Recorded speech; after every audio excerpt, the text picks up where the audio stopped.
Everyone, Brandon here with My Comic Universe. And Brian here with My Comic Universe. And today on Talks Comics, we're going to talk all about Fantastic Four. I'm feeling kind of fantastic. How about you, Brandon? Oh yeah. I'm excited that we're getting the Fantastic Four back. Really? I mean, I am, but alright. Really, I want to know a little bit more about where they have been this whole time. Yeah. That's just my question. So I'm really excited that they are coming back, but I'm more curious about where they've been and what's going on with Reed and Sue and Johnny and Ben. Yeah, I'm just glad to have can't we're forget getting them about back. Victor. Yeah, I'm glad that we're going to be getting back Fantastic Four. We're getting back like Doom. We're getting back all these cool characters. So yeah, it's a really cool thing. Welcome everybody, welcome. So if you haven't done already, please subscribe to our YouTube channel on the corner of the page here. But yes, we are talking about the Fantastic Four and their return. So Brandon, we know a little bit about the Fantastic Four. We know a little bit about what's been going on, their background, their history. Fantastic Four was the first comic book heroes that Stan Lee created with Jack Kirby. The King himself and the Man himself. Yeah. That's pretty cool team up, you know. Back in the '60s, you know, there was a lot of things changing at Marvel, and the publication was really finding its way. You know, Stan had Ditko working on Spider-Man, so they were already really busy there. Thomas was working, of course, on X-Men and a couple other series, so he was picking up the reins from Stan Lee. And then Jack came on the scene and just blew everybody away with these drawings, with all the penciling, all the detail that he put into that very first issue. So the first issue, if you're not familiar, came out in 1961, November of that year, I believe, and it was the Fantastic Four, the introduction of who Reed Richards, who Sue Storm and Johnny Storm are, and who Ben Grimm is. You know? Yeah, no, I mean, it's a classic. If you haven't read it, definitely recommend it. So things started to progress really fast for them, and they went, I was just checking it out before we sat down here, Brandon. They have went through, in the first series alone, over 400 issues. Oh, yeah. That's impressive. A lot of cool stuff. I mean, we even brought in one of my favorite villains, Doom. Yeah, Dr. Doom is definitely a heavy hitter in the Marvel Universe. Oh, yeah, he's awesome. So, and then, of course, as the years progressed, they kept relaunching and restarting the series. But we're going to jump forward a little bit in time here to about, like, 2010. So, right around this time was the end of the second series. It was coming down to an end. This is where we see the end of Johnny Storm. He had the ability to open and close the negative zone, and he opened it up one time and let in this horde of monsters. And we kind of don't see whether or not he survives or not. So, and then of course that was towards the end of the second series. And so then in 2011 they relaunched with FF by Jonathan Hickman, or the Future Foundation series. With Franklin and Valerie, yeah. So, and of course Spidey and Ben as well. So that was a very interesting team. And then that led up to the 2011 50th anniversary of the Fantastic Four.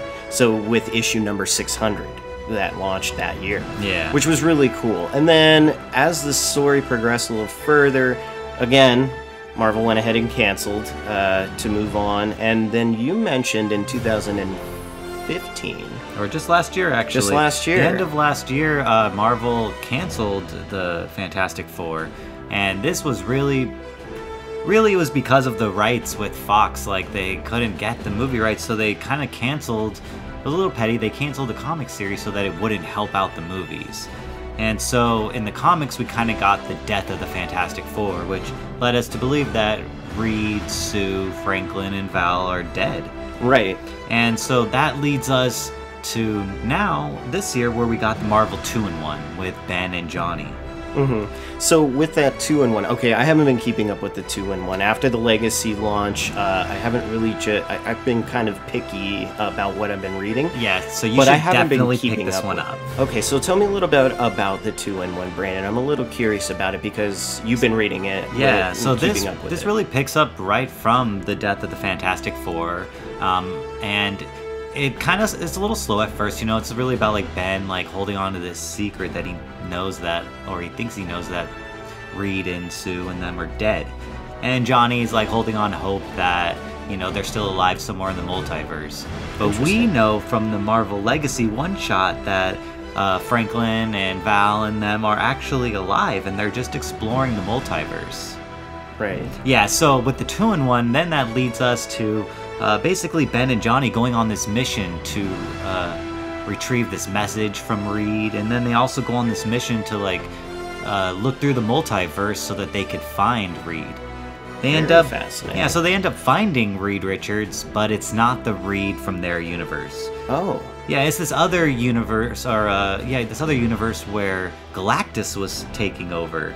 Oh, and wow. So that's interesting. Yeah, he was about to take over, and then so Reed worked out this deal with Doom. Mm-hmm. And so Doom actually took over the powers of Galactus.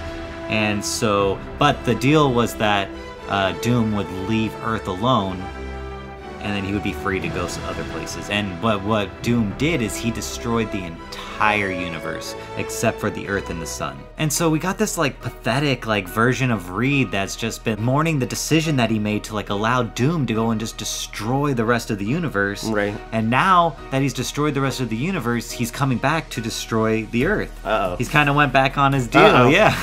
This doesn't sound too good for us. Yeah, and so it leads to this like really cool battle, you know, where they fight, you know, Galactus, Doom, and Oh, cool. Yeah. That's a cool little cross. I don't want to ruin anything, but it basically ends with Ben and Johnny still have to find their version of, you know, Reed and Sue and, you know, Val and Franklin and stuff. That's interesting. So that leads us to the Fantastic Four #1 by Dan Slott. Okay, yeah, definitely. All right, that's interesting. I never knew all about that. And overall, what did you like from the 2-in-1 story? Okay, so I actually think Chip Zdarsky did a really good job on writing the Marvel 2-in-1. Uh-huh. And there's a couple of really cool moments. Like one moment that I really liked was that this might be a little bit of a spoiler, but Reed, that universe's version of Reed, even though he was kind of pathetic, he like spent all his time like learning how to harness the power of the Human Torch. Ooh. Yeah, and so we kind of like got this like version of him, Reed, you know, with the power of the Human Torch fighting Galactus, Doom.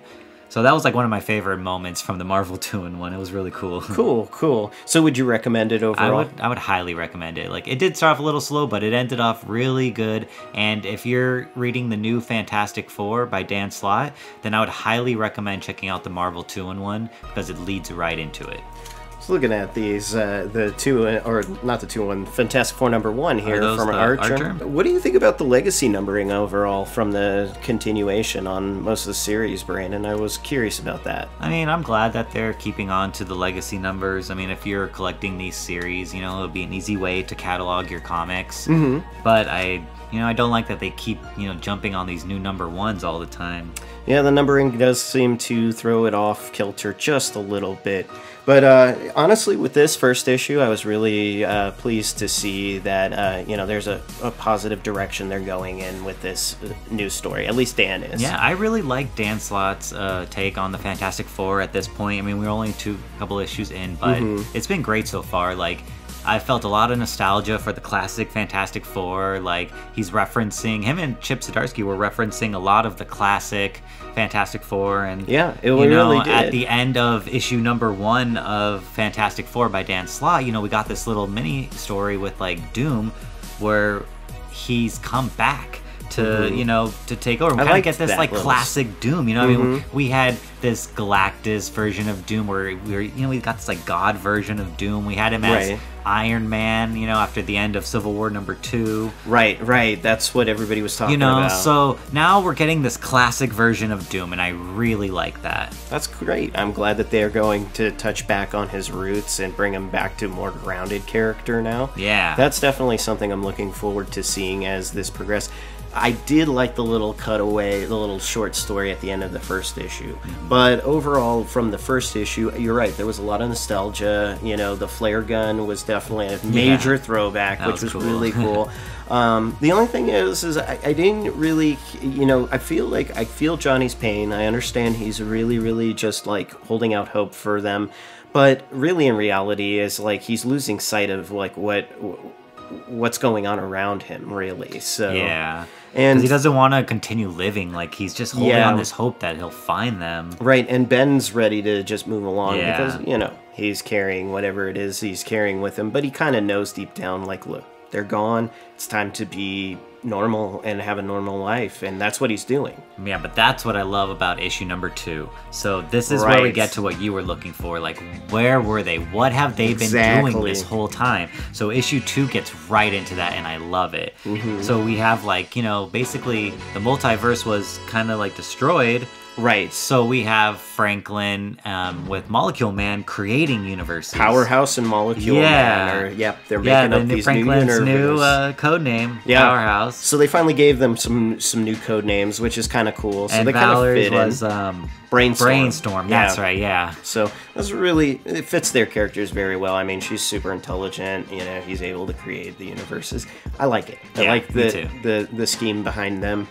Works. Yeah, and so they were creating these universes, and then they were exploring them, and so that's basically That's what right. they've been doing this whole time, which is pretty cool. Yeah. And then eventually something happens, and Franklin is no longer able to create universes. Might not be able to use that part of his powers anymore. Like they Yeah. still said that he's very powerful, that he's still stronger than like. What was it, the Hulk and Silver Thor Surfer or and something? and Silver Surfer as well. Yeah. So yeah, That's pretty powerful. In the Marvel universe or any universe, that's pretty powerful. Entropy. Yeah. Entropy. Yeah, so Entropy comes in, and then she is just upset that they were creating this universe, because that's not their place. Right. And so she goes to destroy all of the universes and them as well. Right, and then she's like basically chasing them through the universes while destroying them. Yeah, at the she's same destroying time. just all the universes one at a time. Like, it's pretty cool. And then It's not until we go back to the original universe that they had created where we pick up from the story, where they are, that we go back to that universe, and Val is the only one who's like, no, we have to make our stand here before there's nothing left. yeah, they want to So- keep like running and buying their time, but Val's like, no, like we need to do this now. And so that was really cool. Yeah, it was. It was good dynamic to see that they're not just backgrounded characters, Franklin and Valerie. They are, pillars in the new team. And this actually led to like one of my favorite moments because, so they're fighting Entropy, and then like she kind of like starts gloating like, oh, I beat the Fantastic Four, like you guys aren't so great, like But we've heard Powerhouse stories. still put up a good fight. Don't Oh forget. yeah, even though she just blocks it. she just like flings him off to the side practically. But yeah, and she's sitting there gloating like she Yeah, and beat so him. this is where Reed starts to take advantage, and he goes, "You didn't beat the Fantastic Four, like you beat a few of us, Yeah, like."